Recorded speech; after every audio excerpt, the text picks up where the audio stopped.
And we just started the recording, Eddie, so we're ready whenever you are. Good evening, and live from New York, it's Wednesday night. I'm Eddie Turner, a member of the Association for Talent Development in Houston, traveling on business. However, in the city of Houston, we are very excited about the fact that this is Employee Learning Week. And because it's Employee Learning Week, the Association for Talent Development as a whole is sponsoring events across the globe. And in Houston specifically, we're excited to have a variety of activities taking place throughout the city during this week. Tonight, I'm Eddie Turner, the 2016 Vice President of Marketing and Communications, and I have a distinguished panel of experts who have joined to tell you about some of the best-in-class learning initiatives taking place in the city of Houston. The first person that we're going to end up talking to is Nannette Daugherty. Now, Nannette is the Senior Advisor of Organizational Effectiveness and Learning Development for Enbridge Energy Partners. Now, I know Nannette very well because in addition to being an expert in her field, she's actually a board member for the Association of Talent Development in Houston. In fact, she's our 2017 president-elect. So we're anxious to hear from Nannette. Next, we will talk to Elaine Hampton. Now, Elaine is a facilitation specialist, and she's a specialist in the true sense of the word there at FMC Technologies. Full disclosure, I know Elaine very well also, as we once worked together. And Crystal Bessix. We are excited to have Crystal with us, and she's going to tell us about the work that she's doing there in business strategy for edOpp Solutions, where she is the president. So we're going to showcase employee learning as it's taking place there in the city of Houston, and here's why we're doing this. We're doing this to increase the awareness about the strategic value of learning in organizations.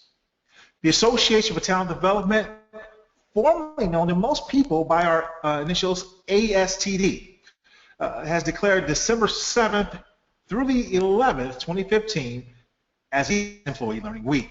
Now, this is an opportunity for organizations to showcase the important link between developing employee skills and achieving organizational results. In fact, we believe that the two are inextricably linked. There is a definite connection, and it maximizes employee business profits. Our president of our association, Tony Bingham, had this to say, and I quote, "Increasingly, business leaders realize that the most important asset in our knowledge economy is talent. And a skilled workforce is key to realizing results. We encourage all organizations to demonstrate their commitment to learning by recognizing Employee Learning Week." And so to that end, we're very grateful to the three organizations that have provided us with representatives to talk about their company's initiatives. So let's start by talking to our first panelist, Nannette Daugherty. Oh, one other thing. How can I forget? Employee Learning Week, the proclamation by the mayor of Houston, Anise Parker. This is so important that the entire city has gotten behind this with an official proclamation. And so I'll be negligent to forget to mention that. We are very excited to have this proclamation from the mayor, very excited to enjoy her support as well as her administration's. The other thing I should mention is the fact that the chapter here in Houston is celebrating 50 years of existence. So for 50 years, we've been trying to do our utmost to be stewards, to be pioneers and ambassadors of the importance of learning, the importance of talent development in the city of Houston. Here pictured is our 2015 Board of Directors, along with some of the exciting events and initiatives that take place in the city. What's our vision? Our vision is to inspire talent development professionals to achieve their full potential. And our mission is growing talent development professionals through creative programming and networking to discover and achieve unprecedented levels of performance. So now, with that being said, to set the proper framework, we want to go to one of our experts. We want to talk to Nannette Daugherty, and we want to understand what is Enbridge Solutions doing to power up their employee learning there at your company. Please tell me. Oh, fantastic. Thank you so much, Eddie, for hosting, and I'm really thrilled to be working with our panelists today. We've got limited time, so I'll just jump right in. One of the key elements at Enbridge is, of course, development of all employees. It's a key foundational component of our strategic plan, and all the work that I'm doing aligns to that strategic plan. And if you want to flip to the next slide, I'll use that as a talking sheet for us. Well, these are just a few different examples of some of the class activities, and as you can see, that gentleman down in the bottom corner, he's actually putting together some like pipelines. We were having some really exciting just activities to inspire some creativity in the classroom, so I thought his work was well worthy to share. Excellent. So it looks like, Nannette, you all are involving the different aspects of adult learning. Some people may look at those things and wonder, why do they belong in an adult classroom? Can you tell us a little bit about how that really ties into effective learning? Oh gosh, well, as many of us are probably aware, everybody learns in different ways. Some of us are more kinesthetic. We like to touch. We like to feel. Certainly, some people are more auditory. They like to listen. Others just like to watch. But we want to get all of our senses involved and to generate and inspire that creativity. And honestly, pipe cleaners are one of my favorite friends with regards to building and allowing people to be creative in a variety of different ways, and just linking that creativity, to the work at hand and to the topics at hand. So a lot of fun. Excellent, thank you. I appreciate you highlighting that, because sometimes individuals may not appreciate that kinesthetic part where you have to really touch and feel, to your point. So thank you for highlighting that. Oh, super. Okay, go ahead. Perfect. Well, what I am particularly excited about is sharing with you just the genesis of our leadership development program and just our framework and culture. And what you're seeing on the screen is just a process flow that took a couple of years to really bring to bear a whole complete leadership development system. And it all began with really defining a clear business case and benchmarking other like industries, as well as like the CEB, the Conference Board, Burson, just other companies that study this type of content. And in that key piece at that point is when we link to operations, because we would not be where we are at if we didn't partner with our operational staff to ensure that this meets the needs of the organization. And so once we defined a clear business case to have a leadership development really program and framework, then we assessed our organization and determined where were the gaps, where did we need to go, and that drove us to develop a whole competency framework and principles that defined what does it mean to be a leader at Enbridge. And then once that was set, we moved forward into design, and here's where I spent most of my time building out some programs that are targeted to our high potential leaders to start. And so these high potential leader programs are designed for first level, mid-level, and senior level people. And the program I'm particularly very, very proud of is our first level leader program, which is a 24-month program, and the content in that program is all linked to our competency framework and linked to what are the most relevant needs of individuals who are high performers, high potentials in our first level leaders, so we can tee them up to that next level. So and Nannette, that leadership, oh, go ahead. Sorry, didn't mean to interrupt you there. So are you telling me that talent development happens through all levels of the organization, not just the entry level? That is correct. So we've got all levels. We certainly have content for individual contributors, but as we look at our leader levels, our first level, mid-level, senior, and our executive level, we have a competency framework for each and every single level, and with specific behaviors, and of course training and other development, not just classroom, mind you, but looking at that whole 70-20-10 development model, as I'm sure many are aware, we want to focus on a whole comprehensive approach to development. So it's not just sitting in a class, it's how do we develop every day and embed learning and development into our daily culture, to tee up and help people be as effective as possible. Outstanding. Yes, in some cases people may think that at a certain point no more learning is needed, no more talent development is needed. Commendable, laudable to see the effort that your team is putting in to ensuring a continuous cycle of development. Mm-hmm. Now, something else that's interesting there, you talked about the 70-20-10 model. That may be something new to some of our listeners. Can you just explain that very briefly? It's one of my favorites, but please explain that one if you could. Oh, good. Well, what the model is all about is how just dividing out ways that people learn. And this particular model specifies that 70% of our learning and development is taking place on the job, whether it's our daily tasks, reading, whatever that may be, but that's where our learning occurs predominantly. And so if you think about how we approach learning and development and talent development, we would want to consider how do we help learning on the job every day. The 20% is that social learning, such as mentoring, learning from peers, that type of activity. And then the 10% is that formal aspect.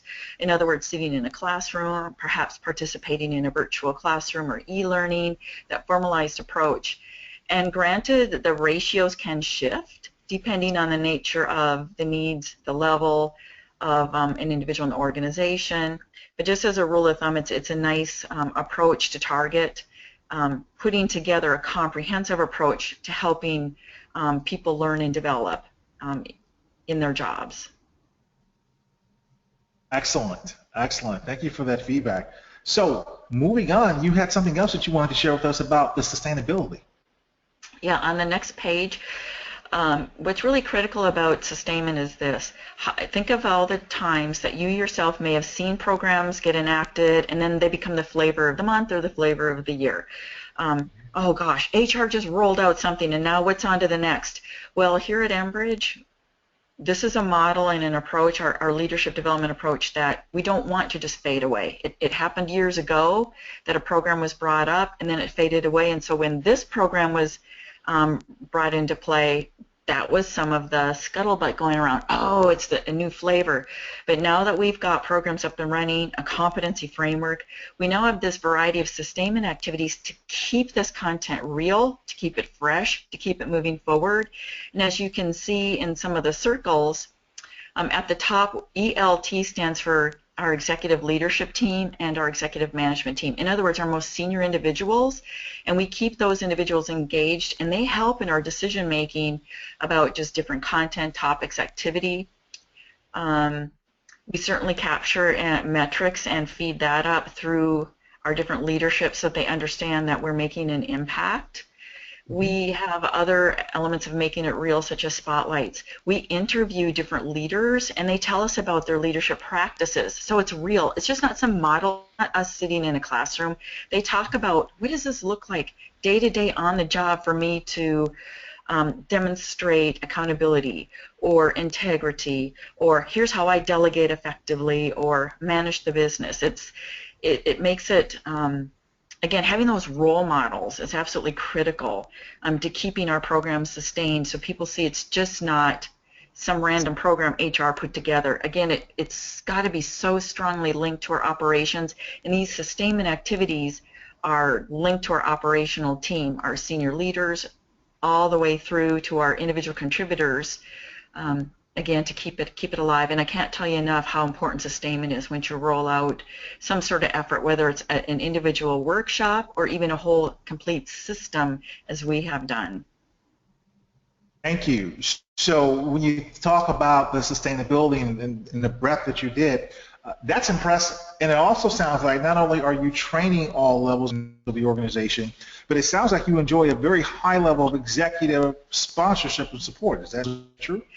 Absolutely. In fact, our CEO, even today, there was a huge all hands on deck employee meeting that happens every year, and our CEO, his name is Al Monaco, he actually sits up in Canada. Again, he stated how important leadership development and employee development is to us as a company. Even though times are tight right now, we've not cut our training budgets. It's absolutely essential to who we are as a company. So we have the highest level of support. In fact, it even goes higher. It goes all the way up to our board. And so I feel very, very fortunate that all the work that me and my team and my extended team in Canada are doing is so supported. It's financially as well as all the other aspects. Wow, that's impressive. In fact, I was reading an article about the work that's happening at Deloitte University, and that's one of the things I appreciated about the investment they've made in their institution. So it sounds like your CEO has that same mindset, that even though this is a difficult time in the industry, that's impressive that he's not cutting back on the training budget. Your board is not cutting back on the training budget. They recognize that truly investing in their people is important to the sustainability of the organization. Mm-hmm. Yes, more than ever. Gosh, more than ever. Especially now in these difficult times, given that I'm in a midstream oil and gas company.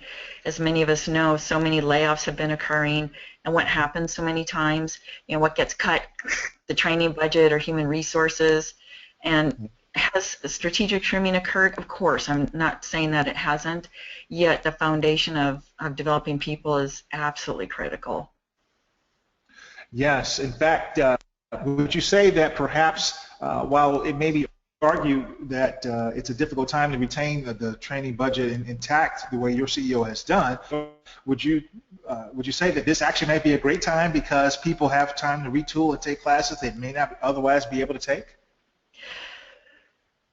Not necessarily, just because there's been some strategic trimming in our company, so people are actually learning we're focusing on our processes. I'm looking at Crystal, having much more improved processes so that we're streamlined, we're more efficient.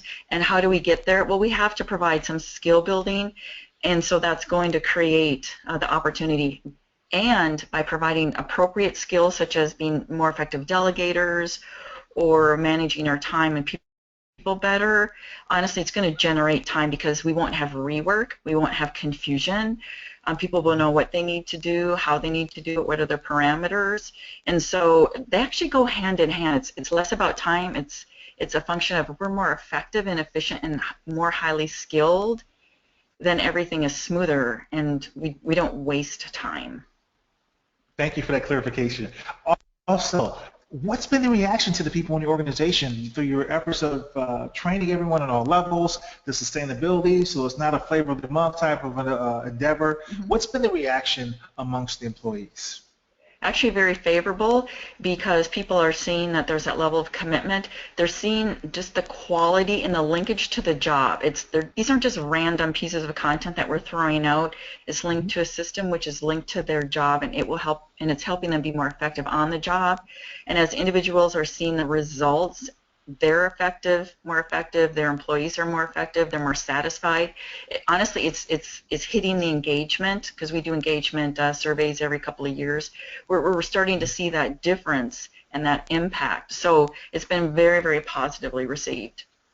Excellent. So now, what advice would you have for some of our attendees who are listening, or those who may watch the recording later on, who would like to make enhancements to their learning initiatives at their organizations? What's one thing you'd say that they can do to follow your lead?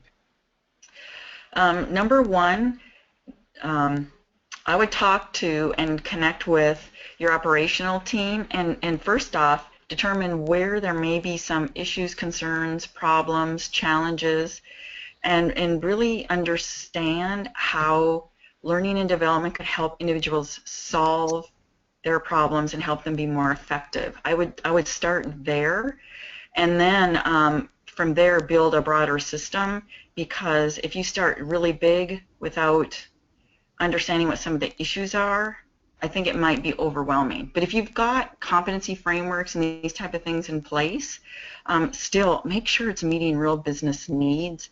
Tweak it, adjust it, trim it, freshen it up. Just don't keep going with the same that you've been doing. So, good advice. Thank you for that thought. So, we appreciate that feedback, and congratulations to you and the team over at Enbridge Partners. You guys are doing amazing work, and we are so happy you've taken the time to share your story with us this evening. My pleasure. Thank you. Next, we'd like to turn our attention over to Elaine Hampton. And Elaine Hampton works for FMC Technologies, where she's a facilitation specialist. So, Elaine, tell us how FMC Technologies is an organization that is leading the way to best-in-class learning and employee development in the city of Houston. Thank you, Eddie. So one of the ways that we inspire learning at FMC Technologies is by creating on-demand solutions for knowledge transfer. So we do that via a webinar series. This is just one of our initiatives, a webinar series that's entitled Experts Explain. And Experts Explain is sponsored by our VP of Technology. And his objective for the whole series is to actively enhance and sustain a challenging and supportive work environment that is conducive to innovation and collaboration, which are two of our huge core values here at FMC Technologies. So these webinars provide an easy avenue for our global audience to connect and share ideas regardless of their location. Interesting. And what effect have those webinars had in the organization, Elaine? It's had a huge effect because our webinars have expanded tremendously. It started within the School of Engineering, and just within the last several months we've actually expanded to 5 different schools outside of the School of Engineering. We have a corporate university here that's made up of several different schools, so we've expanded outside of the initial school, and we also have a new series that was spearheaded by the new engineers of our company, and it parallels Experts Explain, but has a focus at the novice level in order to cater to a different skill set. So it creates on-demand solutions for our employees here, and it allows our SMEs an opportunity to share their knowledge easily and create a broader audience for that knowledge transfer for our SMEs. Interesting. So, Elaine, you run this webinar as a live series. And approximately how many people, or is this just something that people see in Houston? This is a live series, and our sessions range anywhere from 60 to over 100 people in attendance, and that's just the people that attend live. We usually have at least double or triple those numbers for our recorded sessions that we make available on our corporate wiki. And our attendees are all over the world, from Houston, Singapore, Norway, Brazil, everywhere. So this is touching the globe. Excellent. So you run these webinars, people see them worldwide, and then you said something about if I missed the session, I couldn't be there live. How do I get a chance to see this information? Absolutely. All of our sessions are recorded, and we have a corporate wiki where we're able to house all of this information. So that's where the on-demand solution comes from. People are able to go to this wiki and access this information whenever they're ready. And our topics expand from, general overall themes to technical engineering calculations. So it covers the spectrum. Wow, excellent. So I can go live, or if I missed a live session, I can watch it on the corporate wiki and be able to watch the replay. And so you're saying that sometimes 400 or 500 people are seeing these replays across the globe. That is correct, absolutely. That is We're trying to make sure that we break that barrier of location, and that's why we try to maintain these virtual environments. And we're also working to break the language barrier as well. So just this morning I facilitated a session that was presented verbally in Portuguese but visually in English. So all of our Q&A was made available via our knowledge sharing site with translations of our answers in both languages. So we're working to make sure that we don't have those issues to kind of pull people apart from their opportunities to learn. Well, I knew you were talented, Elaine, but I didn't know that you were now operating in the Portuguese language. Outstanding. So you are involved in the Experts Explain webinar series, which was targeted toward the senior level engineers throughout the company, and now there's a series for the newer engineers. What else is FMC Technologies doing to educate engineers? Absolutely. We also have previously, I was in the School of Engineering, and I was helping to train and develop more than 4,000 engineers that we have working here for FMC Technologies. And within that role, I also coordinated and facilitated a course that we call Writing Clearly, and it's an instructor-led virtual course, and it helped our engineers improve their writing skills. So this course is helped fueled virtual courses within that specific school, and now we're on the verge of greatly increasing the number of courses available virtually, led by instructors throughout our entire university. Wow, so Elaine, you are teaching people how to improve their writing and you're not in the same room. How do you do that? Absolutely. We have a great vendor that we use, and he is the SME for the subject matter, and I'm simply the facilitator, making sure that our engineers are able to get this information in a timely manner and work from the background. So he gives a lot of tips. Because of the software that we use, we're able to connect these people, allow them to collaborate. They can test and sample all of the different examples that he has, and we can work through them as a group, and it's seamless because the software makes it so easy for us to work through a virtual classroom setting. Excellent. So I'll go ahead and mention, since I work there and know the kind of work that you do, Elaine is being very modest. She is, while she works with the SME he actually is the expert on the extra content, it wouldn't happen if Elaine were not facilitating the session behind the scenes. She is actually very much a part of the delivery. So she is running the session, she stages it, and she allows that course to run flawlessly across the globe, and it's something that's really improved the writing of the engineers there. And when you think about it, they're writing important customer-facing documents. And so sometimes the ideal is, we all have college educations, we know how to write. But really what happens is we've all gotten lazy in our writing. We're the texting generation. And so when you're writing customer-facing materials, it is very important that the writing be of the highest caliber. And so the course that Elaine has been very much a part of, she's had an impact on the globe by ensuring that the engineers are getting the training that they need and are able to write effectively. So great job there at FMC Technologies, Elaine. Well, tell us a little bit more about the university and your role there, because there's a lot of other things that you do that powers up the organization. Let's talk about, for example, this picture you sent me. If I can get it to come up. Let's see. There we go.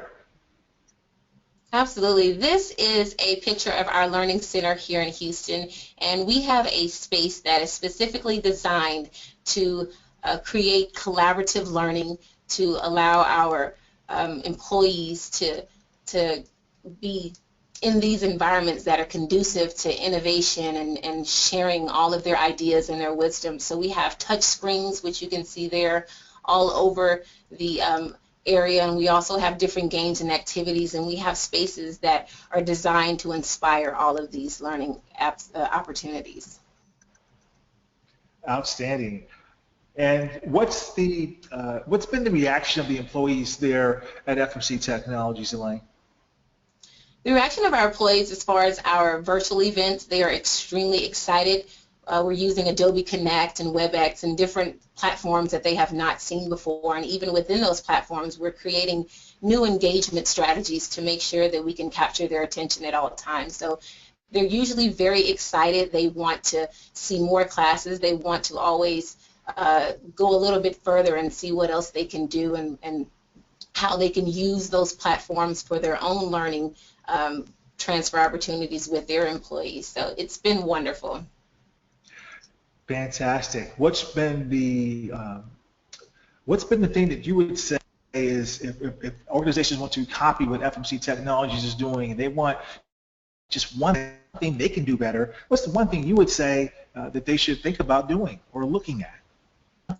Absolutely. My advice would be to create and maintain a collaborative culture.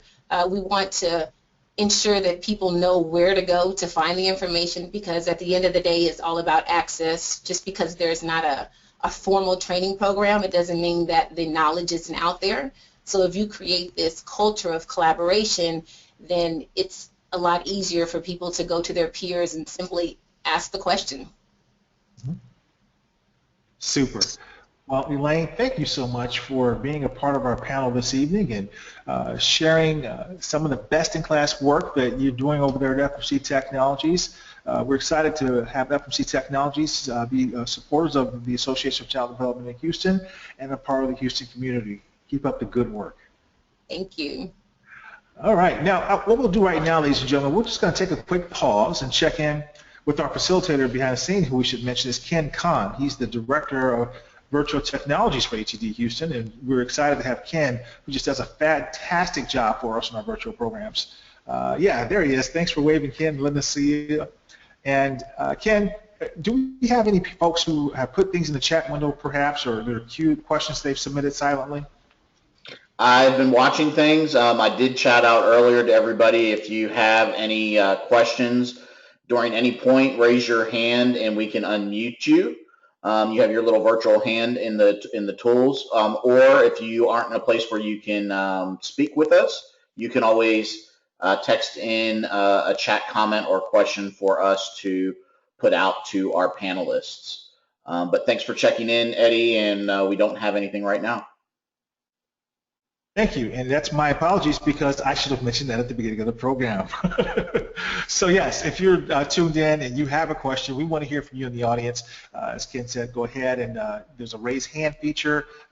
Let us know. We'll unmute and allow you to ask your question audibly, or of course you can submit it silently there in the Q&A pod, and there's also a pod for you just to simply chat. All right, so did we save the best for last there, Crystal?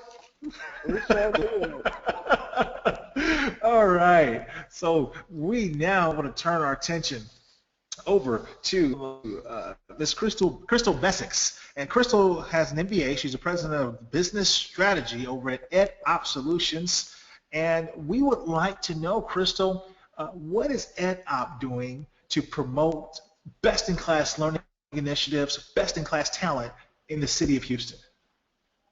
Well, thank you, Eddie, and thank you to our attendees who decided to continue to learn tonight with us. edOpp Solutions is a workplace learning and strategy company. So we actually, I actually built the company from the ground up with my business partner. What we were able to do was launch a consulting firm who went out and worked with clients and organizations of all different sizes and of all different industries. So the unique perspective we bring to this webinar is that we're able to showcase and highlight the different challenges we see across organizations with businesses as few as 10 and 15 employees to organizations as large as 3,000 to 4,000 or 5,000 employees.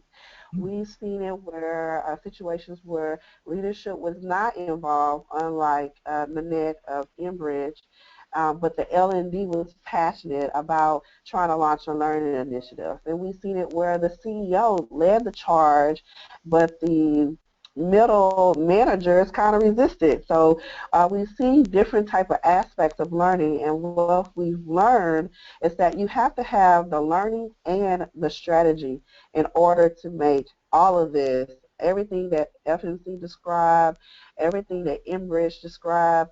The key to success for any L&D professional is combining learning and strategy together. Wow, you've said a mouthful there, so let me just kind of peel that back a little bit there, Crystal, because it's very interesting. I've been a part of organizations before where that is a very real dynamic. The bottom, if you will, the entry-level employees, they get it. They understand. And in some cases, the senior-level managers get it and understand. The executives, they're on board. The problem falls in the middle.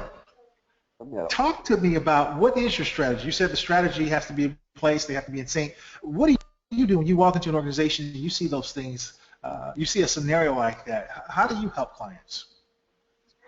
So what we have to do is tie it to everyday challenges. So what that looks like is first we probably start with a strategy session where we kind of hear from the middle management like where they want to go.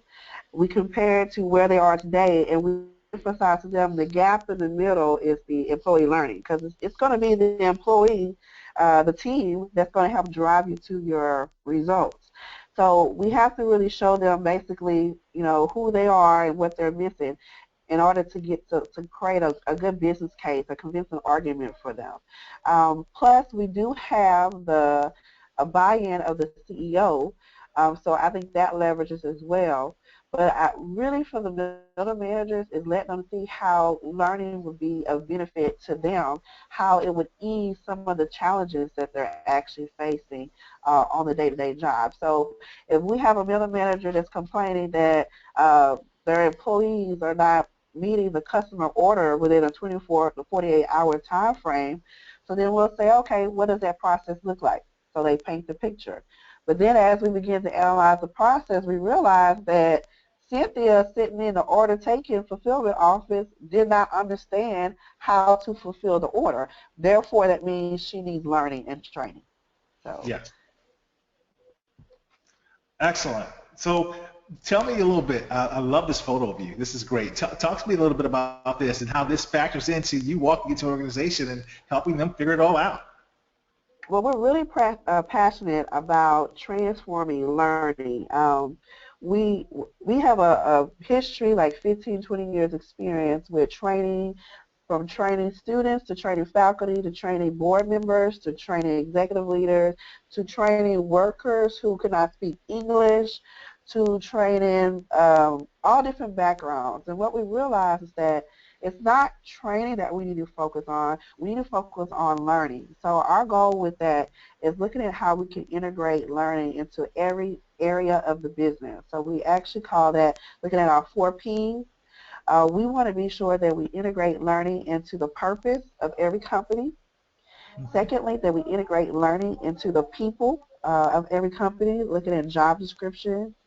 Thirdly, how do we integrate learning into every process so that makes learning a priority? And fourth, how do we integrate learning into the overall performance of the employees in the organization? So looking at learning plans and performance improvement plans for employees. So the 4P process, I love that. And just for the sake of those who may want to hear that 4P again, go ahead and tell us those 4Ps. Okay, so first we have purpose. Purpose. Second, we have people.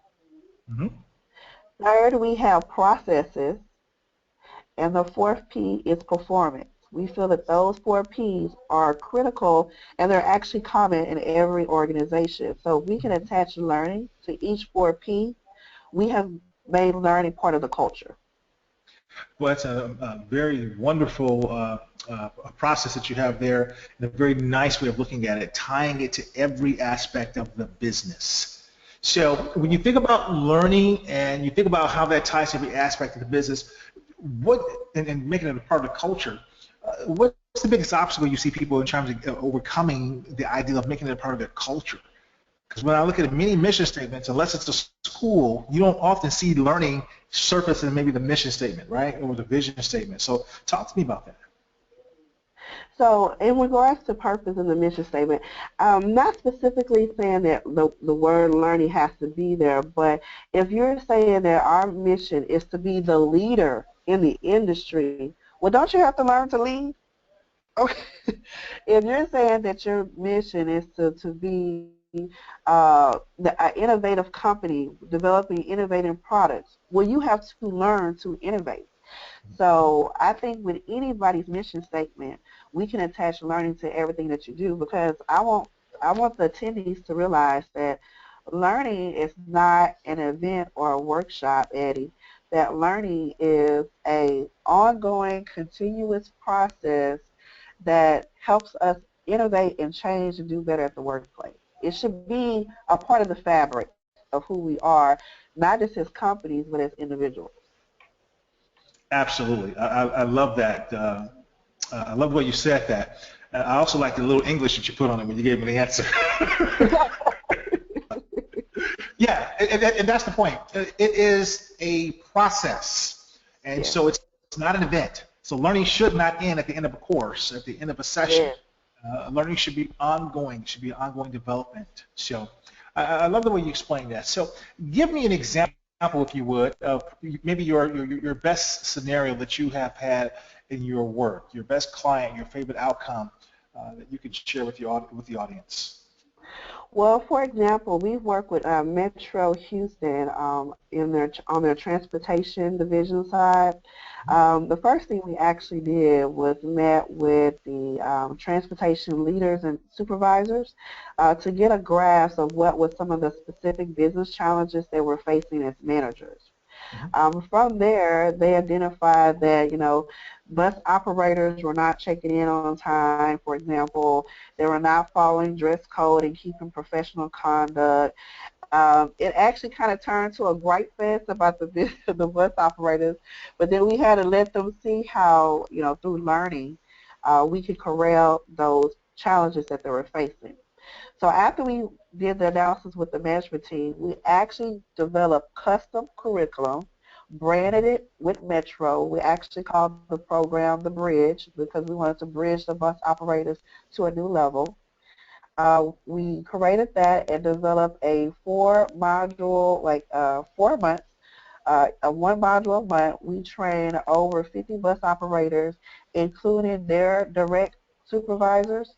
So we had a direct supervisor cohort going through each month, and then we had several cohorts of the bus operators going through months. Each module was designed to integrate and build on top of each other.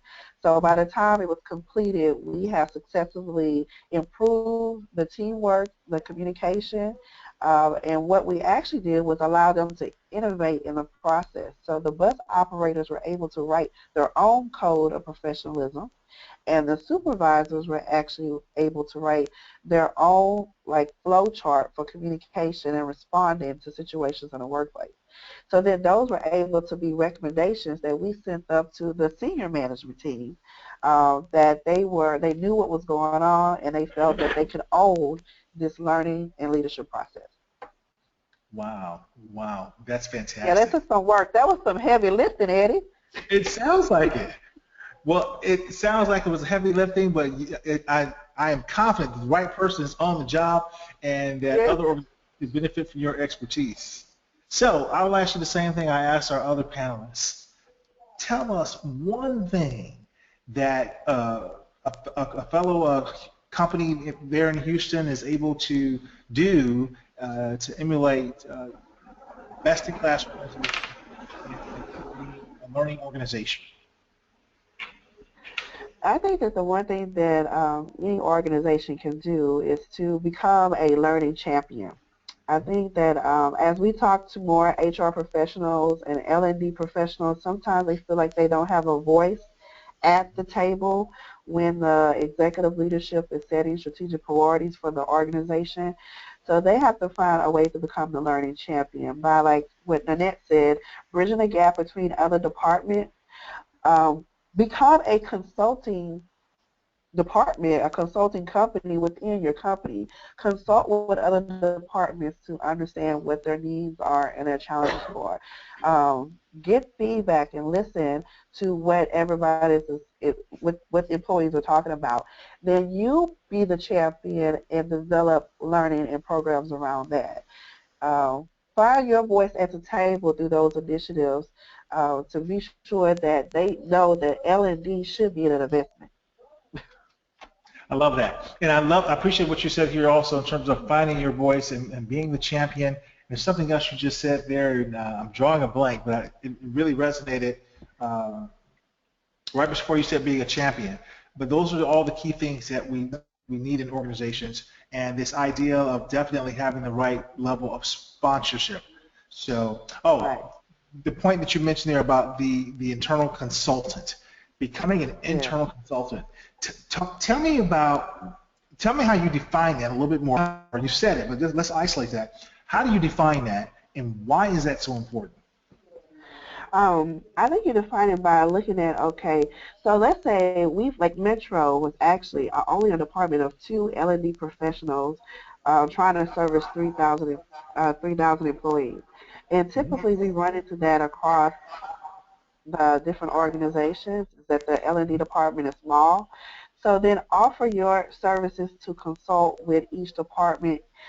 Maybe send out a needs assessment survey on an annual or maybe a quarterly basis. Perhaps you call a meeting where you discuss best practices in learning and how they apply to that particular division or business unit.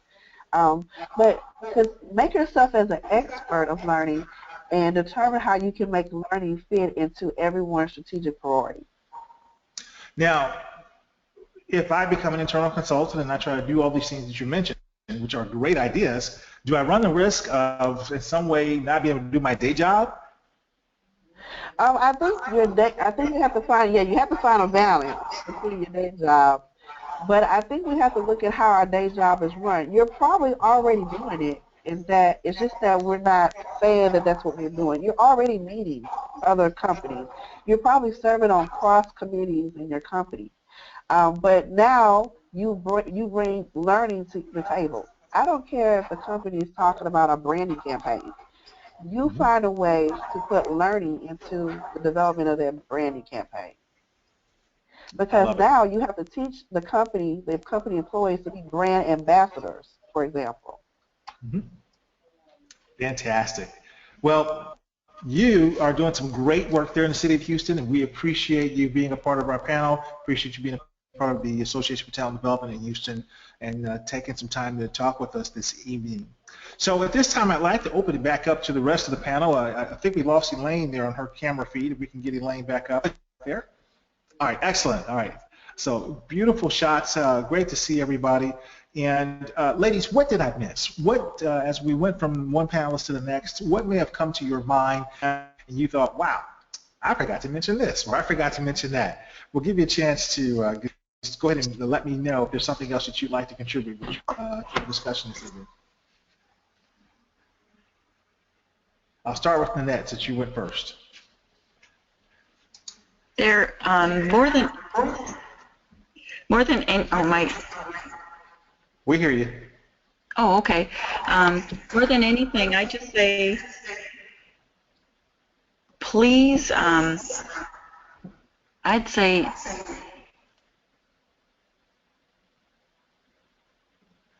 we heard you and now we lost you. So we see you? okay, I just unmuted. There you are. Okay. I'm just getting an echo for myself, so sorry. I say, you know, our industry is so relevant, and to stay current, I'd say, you know, keep on top of ATD Houston so that you can keep your toolbox filled with fresh ideas and these type of activities, learn from each other. I mean, honestly, I think that's the key for us, is to leverage each other's skills and knowledge and expertise to stay current and relevant. And I've so appreciated hearing the examples from my panelists, Crystal and Elaine. So I look forward to interacting with you all some more. Excellent, thank you. Elaine, what about you? What did we miss? Is there something else that we should highlight here this evening? I can't think of anything we missed, but I would like to say that I absolutely concur with the statements that Nannette made about learning from each other and interacting and just sharing our ideas to make sure that we're getting the most out of all of the effort that we're putting into our employees and ourselves as well. Excellent, thank you. And one of the things I thought about there, and especially in your situation, as Nannette has talked about the executive sponsorship that she enjoys in her organization, you have a similar situation. John Grimp, the CEO, as well as the board there at FMC Technologies, really supports learning and considers it a priority. And so that's shown through the investment in the Learning Center there and the corporate university that's been put together. So at the very top of the organization, you all enjoy a lot of support as well, so that's great. Absolutely. And then finally, go ahead, sorry? And I was just agreeing with you. You're absolutely correct. And then Crystal, any other thoughts for us? I think what I liked from what I gathered from my other panelists tonight is that learning is continuous. And so if we can create environments like FMC has a learning center, oh my gosh, that's so cool.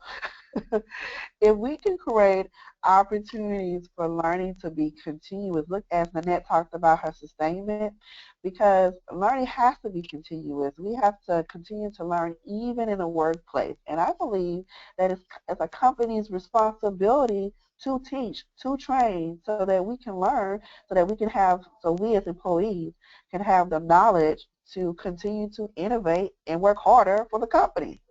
Go figure. Absolutely. Very well said. Well, there's a couple of other things that I'd like to mention before we transition here. ATD Houston, in addition to this showcase for employee learning, we had a webinar earlier today as well at noon for those folks that wanted to attend in the middle of their workday. This session, of course, was geared toward our members and friends in the Houston community who could not break away during the day, but they would like to take in knowledge at night. So keeping with the theme that we want to enable learning in all avenues. So webinars, and also webinars that are held at different times. So that's why this session was held. But there are other things that we do. This Saturday, if you check our website, tdhouston.org, our past president and our current vice president of marketing and communication, who also serves at the national level for ATD, Debbie Richards, I can't believe I drew a blank. Debbie Richards is sponsoring a tweet session. She's going to teach people how to use Twitter because it is so important to the things that we do in everyday life. So she's going to teach our members how to use Twitter. And I wish I could be there because Debbie is an expert. And so she's hosting a session on Saturday. There's something else that Debbie Richards is doing, that our board is doing. Our board is sponsoring our next membership and volunteer showcase. Now, this is something that we do once a year at the start of the year. This is going to be on January the 12th, 2016, from 6 p.m. to 8 p.m. And this is going to be held at St. Arnold's Brewing Company. Now, at these events, we only serve you the root beer, so lest anybody get the wrong impression. But it's a lot of fun, and the reason we hold this event is because we want to give those who are a part of the Houston community to come out and meet our entire board. Our new board transitions on that night. And so we want you to meet them, know who they are, and this is also where we get a chance to meet other people, of course, in the association. And you can join the new board's committees. So each committee is looking for volunteers. And so if you are interested in serving on a committee, being a part of ATD is one thing, but really working in the organization, developing leadership skills, and continuing to learn in new ways, well, by volunteering, it gives you a unique opportunity to do that. So we invite you to come out to the Membership Volunteer Showcase. It's a great time, and we'd love to see you there. So, as we started off talking about when this session began, the Association for Talent Development is an international organization. And in the city of Houston, we are very privileged to have a charter chapter. And this chapter has been around for 50 years. And we are absolutely committed to doing what we can to power up the city of Houston and have a learning culture of talented professionals. So through face-to-face programs that we hold once a month, our general meetings we hold in the Woodlands and the south part of Houston, north part of Houston. Throughout the city, we have community training networks. So if you can't come to our main event, we have different sessions. You can go to a lunch hour, and that makes it easier for people to stay connected, to keep learning, keep developing, keep growing. So we invite you to look at our website and look at those other opportunities for learning and development. So we are just excited about Employee Learning Week. I want to say again another special thanks to Ken Kahn behind the scenes who ran this webinar for us, and to our distinguished panel, Nannette Daugherty, Elaine Hampton, and Bessix. I'm Eddie Turner, ladies and gentlemen. It's been a pleasure, and we look forward to seeing you at another